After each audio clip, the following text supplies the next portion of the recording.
Hello everyone. सो हमारे 2 chapter अभी तक कंप्लीट कर चुके हैं स्ट्रैटेजिक एनालिसिस का हमारे सेमेस्टर 3 का। अब हम ये 3rd चैप्टर करने जा रहे हैं। तो हमारा 3rd चैप्टर कहता है रिसोर्सेज आर द कंपिटेंसीज। ठीक है भैया, कि रिसोर्सेज की वजह से ही या रिसोर्सेज क्रिएट्स द कंपिटेंसीज। ठीक है भैया, रिसोर्सेज की वजह से ही हमारी कंपिटेंसीज जो हैं इंक्रीज़ होती हैं। ठीक है, बट द प्रॉब्लम इज़ कि these are scarce and limited, ये कम होते हैं और हमारे लिए ये लिमिटेड होते हैं।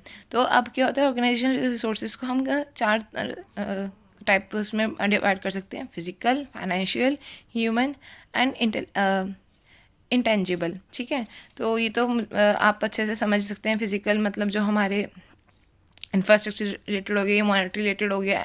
ह्यूमन मीन्स यहाँ पे हमारे एम्प्लॉयज़ रिलेटेड हो गया। और इंटेंजिबल्स हमारे हो गए पेटेंट्स हो गए, गुडविल्स, ये सब चीज़ें हमारी हो गई। ठीक है, अब यहाँ पे एक टेबल बनी हुई है जिसमें हम ये समझ सकते हैं कि कम्पिटिटिव न्यूट्रलिटी हमारे पास कब आएगी, जब हमारे पास थ्रैश होल्ड कम्पिटेंसीज होंगी। थ्रैश होल्ड यहाँ पे है कि मतलब जितनी हमें ज़रूरत है अपने बिजनेस को सर्वाइवल के लिए, उतनी ही अगर हमारे पास कम्पिटेंसीज होगी तो हमारी जो कम्पिटिटिवनेस होगी दैट वुड बी न्यूट्रल, मतलब ज़्यादा नहीं होगी, जितनी है बस नॉर्मल रहेगी। ठीक है, रिसोर्सेज अगर हमारे पास थ्रेशोल्ड लेवल के होंगे तो हमारी कम्पिटिटिव न्यूट्रल होगी। बट यही अगर रिसोर्सेज हमारे यूनिक होंगे तो हमारी जो कहते हैं कम्पिटिटिव है वो कम्पिटिटिव एडवांटेज में कन्वर्ट हो जाएगी। कम्पिटेंसीज अगर हमारी डिस्टिंक्ट या कोर है तो हमें क्या मिल जाएगी, कम्पिटिटिव एडवांटेज मिल जाएगी। ठीक है, रिसोर्स ऑडिट होता है analysis of the resources with their competence.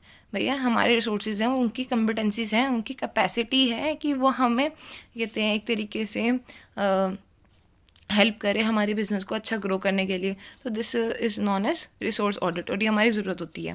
Capabilities यहाँ पे होती है फर्म्स की स्किल। यहाँ पे कैपेबिलिटीज़ का मतलब आप यहाँ पे लिखेंगे डिफाइन आएगी तो, या अगर आपको एक्सप्लेन करना होगा तो, कि फ़र्म की जो स्किल है इन यूजिंग द रिसोर्सेज, जब रिसोर्स को यूज़ करके जो फर्म की स्किल बनती है उसको हम कैपेबिलिटीज़ कहते हैं। तो जो कैपेबिलिटीज़ हो सकती हैं that could be distinct and the core.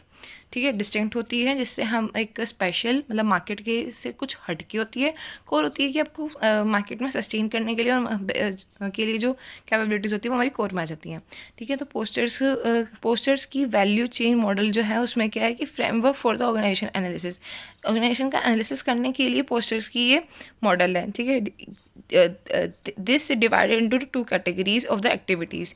ठीक है, वो मतलब किस में ये डिवाइड कर देता है, ये प्राइमरी और सपोर्ट में, ये 2 कैटेगरीज में पोस्टर वैल्यू चेन मॉडल जो है वो 2 कैटेगरीज में अपनी सारी एक्टिविटीज़ जो भी हमारी ऑर्गेनाइजेशन की एक्टिविटीज़ होती है उसको डिवाइड कर देता है।